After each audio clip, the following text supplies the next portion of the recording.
Value zone hyper mart Nandamuri Balakrishna గారిచే November 28న నాచారంలో గొప్ప ప్రారంభం. సో అంటే పర్ఫెక్ట్ డెఫినేషన్ హస్బెండ్ అనే పదానికి Raghu master. Typical normal husband, happy husband. ఎక్కువ అర్థం చేసుకునేది ఎవరు, ప్రణవి గారా అంటే రఘు? ఇద్దరు అంటే ఏం లేదు సార్, అంటే ఏదైనా ఇష్యూ వస్తే కూర్చుని మాట్లాడుకుంటాం సార్. ఏదన్నా నేను అండము అంటే నాకు తెలిసి తర్వాత నేను మెల్లమెల్లగా ఇప్పుడు 25 yearsలో మ్యారేజ్ చేసుకునేది ఒకటి, 30 years వచ్చినప్పుడు మీరు ప్రపంచాన్ని అంతా చూసేసి ఉంటారు. ప్రపంచంలో నలుమూలలా చాలా రిలేషన్స్ని చూసి ఉంటారు, బయట అన్నీ ఫేస్ అయిపోతాయి. అప్పుడు మనం మ్యారేజ్లోకి దిగినప్పుడు ఏమవుతుందంటే ఒక్క అండర్స్టాండ్ అవ్వడానికి కొంచెం టైం పడుతుంది. అవును, ఎందుకంటే ఆ ఇంట్లో నుంచి వచ్చిన తను, ఈ ఇంట్లో నుంచి వచ్చిన నేను మింగిల్ అవ్వాలంటే డెఫినెట్గా ఆ 2-3 years అనే ఫేస్ అయితే పడుతుంది అనేది తెలిసింది. ఆ 2-3 years తర్వాత ఇప్పుడు నాకు తెలిసి అసలు ఏం లేదు, ఒక 5 నిమిషాలే. ఇప్పుడు 5 నిమిషాలే ఏమన్నా మాట్లాడుకున్నా ఏమన్నా కూర్చున్నామా, ఇది ఇట్లా సార్ట్అవుట్ చేద్దాం, ఇలా చేసుకుందాం అని అనుకోవడం. అంటే ఇండస్ట్రీలో పెళ్ళిళ్ళు చేసుకుంటే ఒకే ఫీల్డ్కి సంబంధించిన వాళ్ళు తొందరగా కలిసి ఉండరు, విడిపోవటం కష్టం అనేది అప్పటి నుంచి ఇప్పటి వరకు జరుగుతూనే ఉంది, చూస్తూనే ఉన్నాం. అలా మిమ్మల్ని భయపించిన వాళ్ళు కూడా చాలా మంది, భయపెట్టిన వాళ్ళు కూడా చాలా మంది ఉంటారు కదా.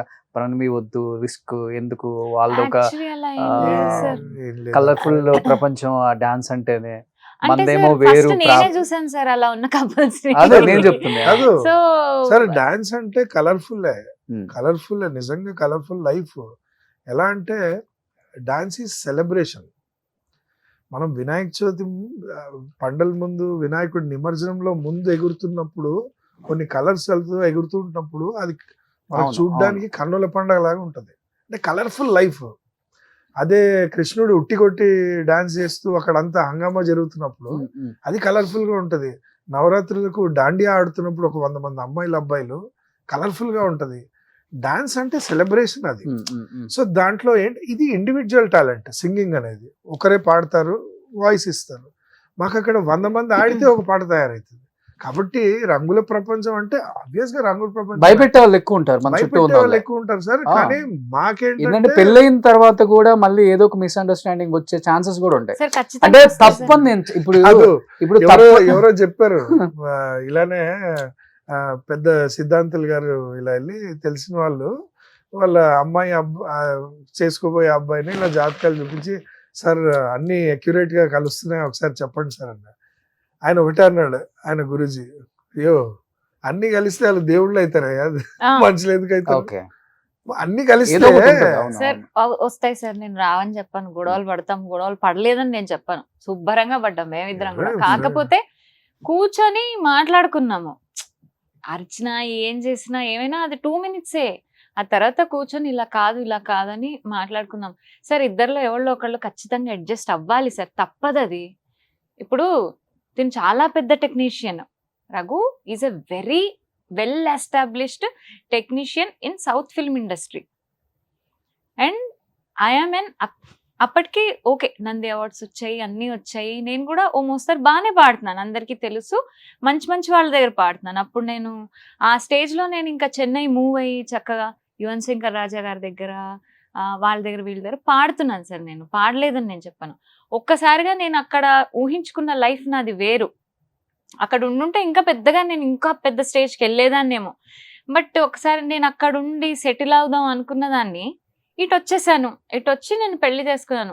ఖచ్చితంగా నాకు చాలా కష్టమైంది సార్ అడ్జస్ట్ అవ్వడానికి. బట్ హ్యాపీగా అడ్జస్ట్ అయ్యాను నేను, ఇష్టంగా అడ్జస్ట్ అయ్యాను నేను. తర్వాత ఇంకా పాప పుట్టాక డెసిషన్ నాది, ప్యూర్గా నాదే. ఇంట్లో ఉండాలి, నేను పాపను చూసుకోవాలి అన్న డెసిషన్ నాది. ఎందుకంటే పిల్లలకి తండ్రో తల్లో ఎవరో ఒకళ్ళు ఖచ్చితంగా ఉండాలి. నాయనమ్మల మీదో అమ్మమ్మల మీదో మీరు చూడండి, మీరు పెంచండి, అది నా మెంటాలిటీ కాదు. అది అసలు వాళ్ళ బాధ్యత కాదు సార్.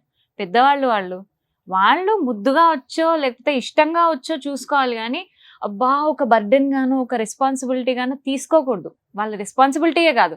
అందుకని నేను హ్యాపీగా ఉన్నాను సార్. ఇలా అడ్జస్ట్ అవ్వగలిగితే హ్యాపీగా ఒక ఫీల్డ్ లో ఉన్న వాళ్ళు చేసుకోవచ్చు సార్, తప్పులేదు. లేదు మేము అడ్జస్ట్ అవ్వలేము, మా కెరీర్ ఓరియంటెడ్ మేము, నేను కూడా అంతే ఈక్వల్ గా వెళ్ళాలి, కానీ పిల్లల్ని చూసుకోవాలి అవి ఇవి అంటే కుదరవు సార్. అంటే ఇక్కడ టర్మ్స్ అవి ఉండవు కదా. ఇప్పుడు మనం వచ్చి ఇప్పుడు మీరే ఉన్నారు ఇక్కడ, ఇంత ఛానల్లో ఇది మెయింటైన్ అవుతుంది, టైంకి ఇంటికి వెళ్తున్నారు, ఆ టైంకి మీ వైఫ్ వేరే వర్క్లో వెళ్ళి వచ్చేసరికి అక్కడ అంతా అదలబదలగా ఉంటుంది. అవును. పిల్లలు ఇప్పుడు మనం గ్రేట్ ఇన్స్పిరేషన్ పీపుల్ని అందరినీ చూస్తాం.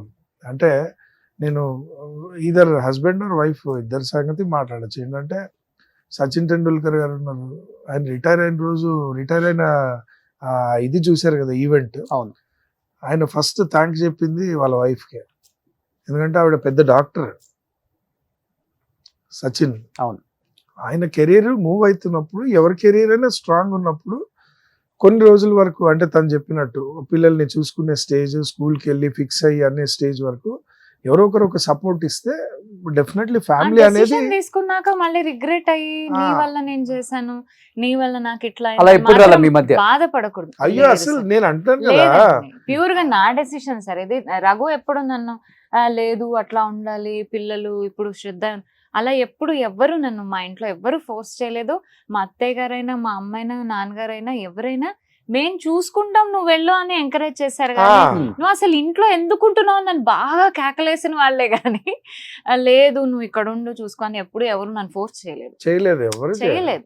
ఇంకా అదే ఇన్ఫాక్ట్ నేను వెళ్ళి డ్రాప్ చేసి వస్తాను, నేను వెళ్ళి పికప్ చేసుకుంటాను. అది నాకు బాగా అనిపిస్తుంది. ఏంటంటే నేను ఉన్నంత వరకు అయితే ఖాళీగా నువ్వు రికార్డింగ్ ఆ టైంలో నేను ఫ్రీ టైంలో వచ్చిందంటే ఇంకా నేను వెళ్ళిపోయి పిక్ చేసుకొని మళ్ళీ వెయిట్ చేసి వస్తాను. అండర్స్టాండింగ్ అనేది చాలా ఇంపార్టెంట్. అంతే డార్లింగ్. పెళ్లి చేసుకున్నా గానీ, ఎందుకంటే